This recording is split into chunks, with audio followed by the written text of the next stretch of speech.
Hey everybody, what's going on? It is a Birdie Boogie, and let's face it, there is a lot of news every single day in this world of professional wrestling. I mean, we have so many promotions to keep track of: WWE, AEW, Impact, Ring of Honor, New Japan, MLW. It's hard to keep track. So here on this channel, we like to keep it all together, compile it all together, give you bite-sized little snippets along with more information down in the description to make sure you're staying up to date with what's happening with the world of professional wrestling. And I figure we just get right into it. It's a pretty busy news day, but it's a fun news day. And first up actually comes from PW Insider that has revealed what the episodes are going to be for Dark Side of the Ring Season 2, and it definitely looks like it's going to be a pretty compelling season. So we have Brawl for All, the Benoit Tragedy, Dino Bravo, New Jack, Herb Adams, and Owen Hart. Obviously, this is going to be an intense season because you have things like Owen Hart's tragedy, the Benoit tragedy. But then I think you're going to have some good ones, some more fun ones. So you have things like Brawl for All. You have things like New Jack. We already knew the mass transit incident was going to be covered.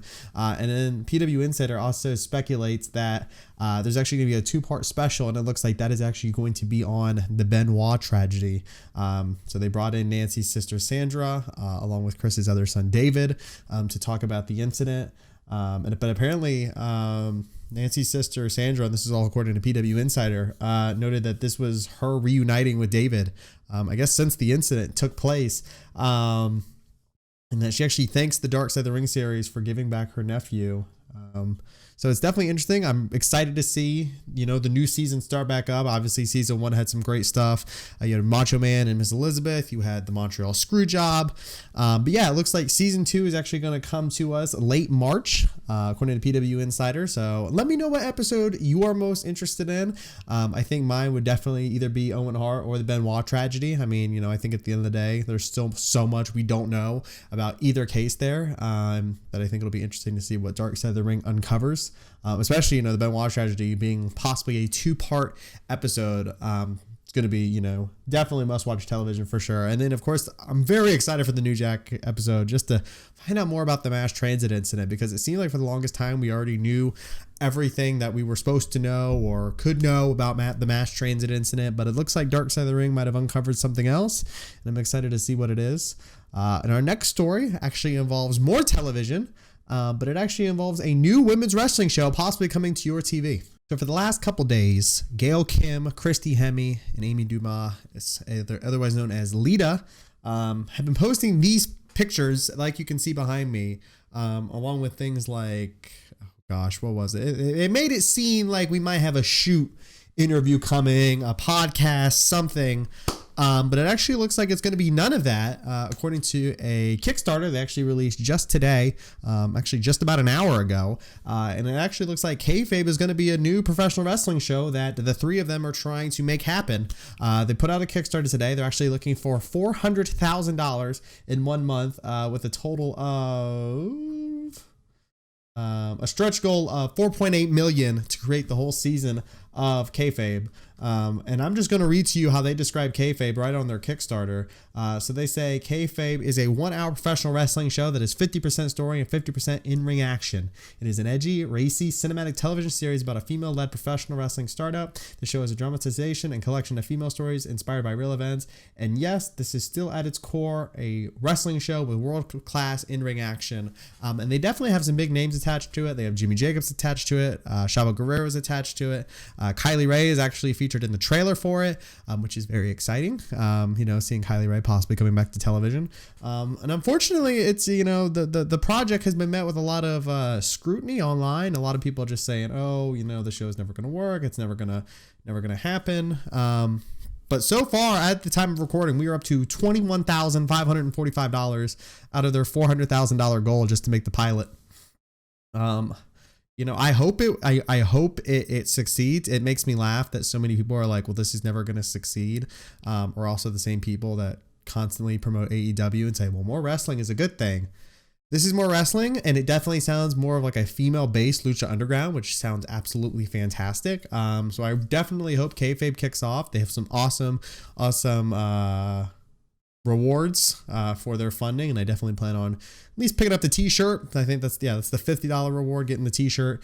But yeah, I really hope it works out for them. I mean, obviously you have 3 women that definitely know a lot about not only professional wrestling, but how women are treated in the world of professional wrestling. Especially, I can't even say especially, really all three have had, unique, but still powerful journeys. And I really hope it pays off, because I know, if you know me, I have a passion for women's wrestling. And I mean, at the end of the day, if we're going to say more wrestling is a good thing, which I believe it is, then how can you not support this? It's definitely a bold goal, because they're trying to raise $400,000 in 1 month. But they've definitely have already gotten the support of a few WWE superstars from what I've seen. I've seen Corey Graves tweet, along with Chelsea Green. So it's definitely looking like, I guess the WWE workers are allowed to support it, which is always good to see. But yeah, I'm really hoping it's gonna really get funded, because I would love to see it. Let me know what you think. Are you interested in kayfabe? I'm gonna put the Kickstarter down in the description below. If you're interested, please donate. Please back the project. Because yeah, like I said, I want to see it. I want to see it. I want to see the first season. I want to know what women wrestlers are going to be in, and I'm sure that's all going to come with time. They also did a live stream at the time of recording, so I haven't gotten to watch that yet. But yeah, I'm hoping to watch it. I'm hoping to see the full season, and I really hope everyone can get around and just support it instead of constantly scrutinizing it. Now, our next story is all about contracts, and not specifically contracts, one person's contract. We're talking about the broken one. We're talking about possibly the exalted one. We're talking about Matt Hardy and what the status of his WWE contract is. So the big speculation right now in the world of professional wrestling, besides who the exalted one might be, and it actually involves this man right behind me, is what was Matt Hardy going to do next? So as of today, March 2nd, 2020, he revealed on Thoughts from the Throne that he has let his WWE contract expire. He actually released this episode of Thoughts from the Throne right at midnight, and revealed that he's going to let his WWE contract expire. But what's interesting is that he did not confirm that, this means he's going somewhere. Right now, he really said he wants to explore his options, and I really encourage you to watch the video and really see what he said for yourself. We will put it down in the description. But he says right now, is a time where he wants to see everything that's out there. So, he's going to watch Being the Elite. He's going to watch NWA Power. He's going to watch Monday Night Raw. He's going to watch Friday Night SmackDown. He's going to watch AEW Dynamite. He's going to watch Impact, MLW, New Japan, Ring of Honor. Because at the end of the day, Matt Hardy has made his money. Right now, he wants to keep telling stories. He wants creative control. And what he reveals is, the creative ideas that he had did not seem to be aligned with the creative ideas that WWE had, which is completely understandable. I mean, if you see the Free the Delete, it's clear that he's putting a lot more thought into his character, as he should, than the WWE did. So the big rumors, of course, there's been two big rumors. So the one rumor is that, he will be going to AEW Dynamite. He will be the exalted one. Along with the other rumor is that he's going to be in NXT, which should be interesting, because Jeremy Borash, who helps him do a lot of the broken, videos, vignettes on Impact, is actually now working for NXT. So that would be a nice reuniting there. Something that really sticks out to me is, he really calls WWE his home, talks about how much he loves WWE in this Thoughts from the Throne episode, and plans that he goes back because he believes that there is a Hall of Fame ring waiting for him and his brother.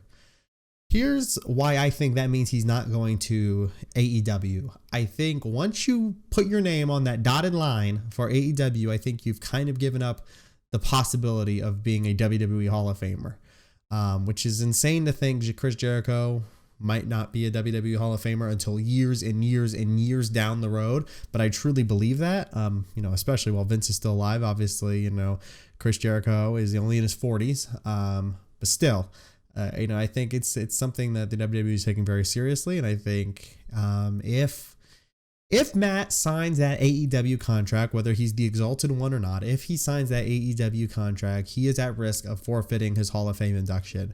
And then the big question with that is, does that also forfeit Jeff Hardy's, or would Jeff Hardy just be inducted as a solo competitor? Because, you'd have to think that they want to induct the Hardy Boys.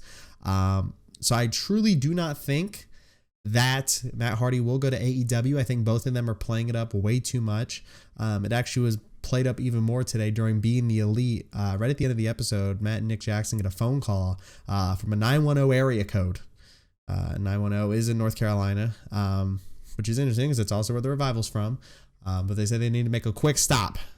So we'll have to see if that involves Matt Hardy or if that was just a red herring. I think AEW kind of showed their hand a little bit last night, right after midnight. So obviously, Thoughts on the Throne premiered at midnight. and watched the whole thing. And it wasn't for another 15 minutes, probably around 12:15. I don't know the exact time. I'm not looking at it.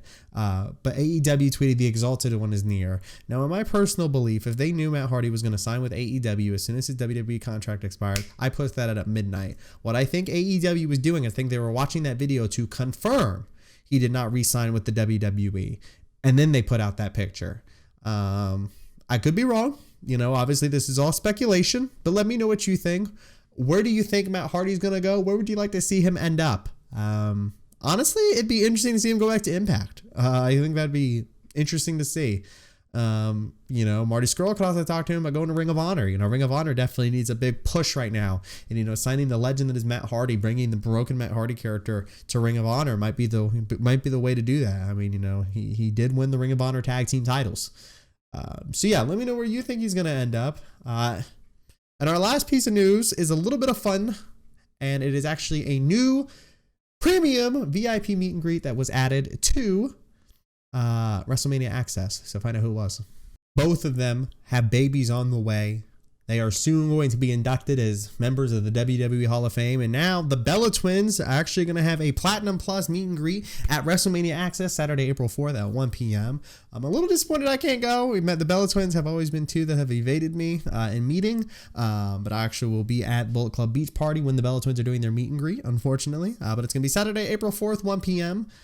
Tickets are available this Friday at 10 a.m. And that's going to do it for today's video. So like I said, it was a big news day, but it was a fun news day. So my big questions for you are, what episode are you most excited for in Dark Side of the Ring? Are you going to support the Kayfabe show? If so, why? If so, why not? If not, why not? Where do you think Matt Hardy's going to end up?